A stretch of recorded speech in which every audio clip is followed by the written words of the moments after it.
பயிற்சி 5.5 question number 5.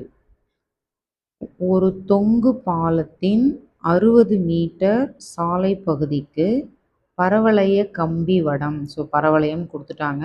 இந்த கொஷினில் படம் வந்து புக்லேயே இருக்குது உங்களுக்கு. நான் அதை கொஞ்சம் சிம்பிளிஃபை பண்ணி இங்கே போட்டிருக்கிறேன். படத்தில் உள்ளவாறு பொருத்தப்பட்டுள்ளது. செங்குத்து கம்பி வடங்கள் சாலை பகுதியில் ஒவ்வொன்றுக்கும் 6 மீட்டர் இடைவெளி இருக்கும். இதெல்லாம் இந்த எல்லோவில் போட்டிருக்கும் இதெல்லாம் செங்குத்து கம்பி. ஸோ இந்த செங்குத்து கம்பி இதோட டிஸ்டன்ஸ் 6, ரெண்டாவது கம்பியோட டிஸ்டன்ஸும் 6. அப்போ மொத்தம் என்ன வரும்? 6 + 6 12ன்னு வரும். அதனால தான் நான் முதல் கம்பி வந்து இது வந்து ஒய் அச்சுக்கு பேரலாக இருக்கு இல்லையா, இணையா, அதனால் இந்த பக்கம் எழுதுகிறேன். இது வந்து 6, அவங்களே கொடுத்துருவாங்க. ஒவ்வொன்றும் 6 மீட்டர் இடைவெளியில் இருக்குமாறு அமைக்கப்பட்டுள்ளது. ஸோ முதல் கம்பிக்கு பாயிண்ட் எப்படி எழுதுனா 6, ரெண்டாவது கம்பிக்கு பாயிண்ட் எப்படி எழுதுனா இது ஃபுல்லாக 12 இல்லையா, அப்போ 12, ஸோ இந்த கணக்கை பொறுத்தவரை நம்ம H1 H2 கண்டுபிடிக்கணும். ஓகே, இந்த தொங்கு பாலத்தில் 60 மீட்டர்னு இருக்கு இல்லையா, 60 மீட்டர் அதுதான் இங்கே ஃபுல்லாக இருக்குது எக்ஸ் அச்சு. 60 மீட்டரை நம்ம 30 மீட்டராக பிரிச்சுக்கிட்டோம். ஓகே, செங்குத்து கம்பி போட்டாச்சு. முனையில் இருந்து முதல் 2 செங்குத்து கம்பி வடங்களுக்கான நீளத்தை காண்க. ஸோ இந்த H1 H2 கண்டுபிடிச்சா போதும். இந்த 3ன்றது கொஷின்லேயே கொடுத்துருப்பாங்க. அதாவது 16 அப்படிங்கிறதும் கொடுத்துருப்பாங்க. 16ன்றது இது ஃபுல்லாக 16. ஓகேவா, ரெண்டுமே இந்த இந்த அளவும் புக்கில் பார்த்தீங்கன்னா தெரியும் உங்களுக்கு, புக்கில் கொடுத்துருப்பாங்க.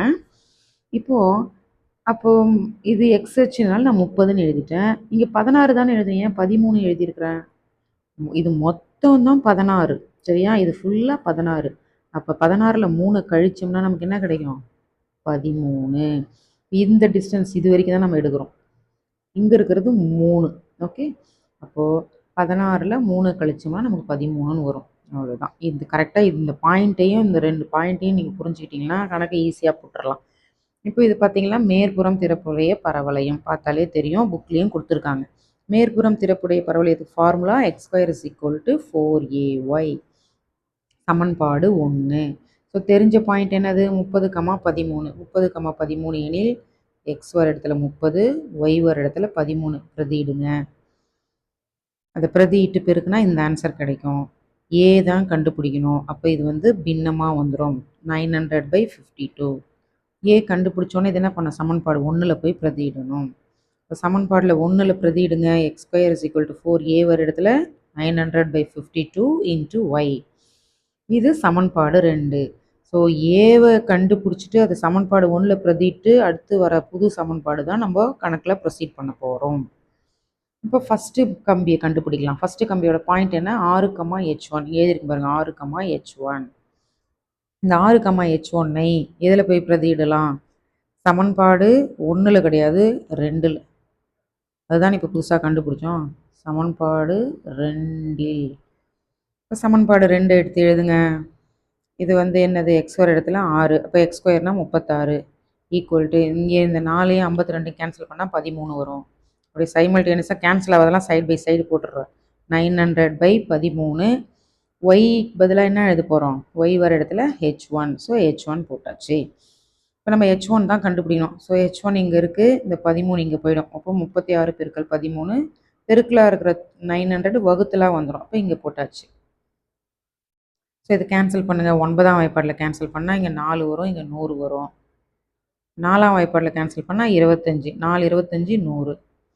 அப்போ கேன்சல் ஆனது போக மீதி இருக்கிறது H1 = மேலே 13 இருக்குது, கீழே 25 இருக்குது. எடுத்து எழுதுங்க. அடுத்து H1 = இதை வகுத்தோம்னா டிவைட் பண்ணோம்னா உங்களுக்கு 0.52ன்னு கிடைக்கும். இது வகுக்கிறது கஷ்டமாக இருக்குது மிஸ் அப்படின்னா நீ என்ன பண்ணணும்? பெரிய நம்பர் கீழே இருக்கு இல்லையா, அப்போ 0 போட்டுட்டு இந்த 25 அப்படியே திருப்பி போட்டுங்க, 52. இதுதான் H1. H1 அப்படின்றது இது வரைக்கும் தான் H1. கீழே ஒரு 3ன்னு கொடுத்துருக்காங்க இல்லையா, அந்த 3 அதோட கூட்டணும். அதான் ஃபைனல் ஆன்சர். தேர்ஃபோர் முதல் செங்குத்து கம்பியின் நீளம் 3 + 0.52. இதை கூட்டினா நமக்கு 3.52 மீட்டர்னு வரும். ஓகேவா, இதே மாதிரி தான் செகண்ட் கம்பி, ரெண்டாவது கம்பியில் என்ன பாயிண்ட்டு? 12, அதை எடுத்து போய் சமன்பாடு 2ல் பிரதியிடலாம். அதை போட்டு 12, சமன்பாடு 2ல் பிரதியிட. ஸோ 2ல் போய் பிரதியிடுங்க. x², 12² 144 ஈக்குவல் 4 900/52 4 900/52 ஒய்க்கு பதிலாக ஹெச் டூ போட்டாச்சு. ஸோ இதை கேன்சல் பண்ணால் உங்களுக்கு 13 கிடைக்கும். கேன்சல் ஆனது போக இந்த ஸ்டெப் எழுதுறீங்க. H2 மட்டும் இங்கே இருக்கும், இந்த 13 இங்கே போயிடும், 900 கீழே வரும். அதுதான் இந்த ஸ்டெப். ஓகேவா? அடுத்து 3ஆம் வாய்ப்பாட்டில் கேன்சல் பண்ணுறீங்க, இந்த ஆன்சர் வரும்.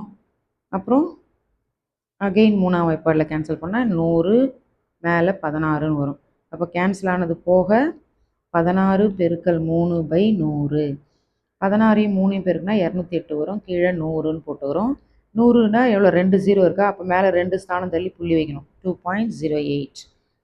H2 வந்து 2.08. தேர்ஃபோர் இரண்டாவது செங்குத்து கம்பியின் நீளம், அந்த 3 வந்து கூட்டி போடணும். 3 + 2.08ன்னு போட்டு கூட்டினா 5.08 மீட்டர். ஓகேவா? இது பாரு, இது 3ஆம் வாய்ப்பாட்டில் கேன்சல் பண்ணுறீங்க, திரும்பியும் 3ஆம் வாய்ப்பாட்டில். அப்போ 9ஆம் வாய்ப்பாடு டைரெக்டாக உங்களுக்கு 9ஆம் வாய்ப்பாடு தெரிஞ்சுன்னா அப்படியே கேன்சல் பண்ணிங்களா. உங்களுக்கு மேலே 16ன்னு வரும், கீழே 100ன்னு வரும். ஓகேவா? ஸோ இதுவும் ஒரு முக்கியமான சம்மு. இதை வகுத்து பாருங்கள், நீங்கள் வகுத்து போடலாம். சரியா? எவ்வளோ வரும்? 25. புள்ளி வச்சு 0 போட்டுக்கணும். அப்படியே 5 முறை, அப்புறம் 2 முறை, அவ்வளோதான். ஸோ வகுக்க முடியலன்னா ஷார்ட்கட் ஞாபகம் 0 புள்ளி, இது இங்கே வரும், இது இங்கே வரும், அப்படியும் போடலாம். நமக்கு தேவை ஆன்சர். ஓகே, இந்த படத்தை பார்த்துங்க, கணக்கை நல்லா போட்டு ப்ராக்டிஸ் பண்ணுங்கள்.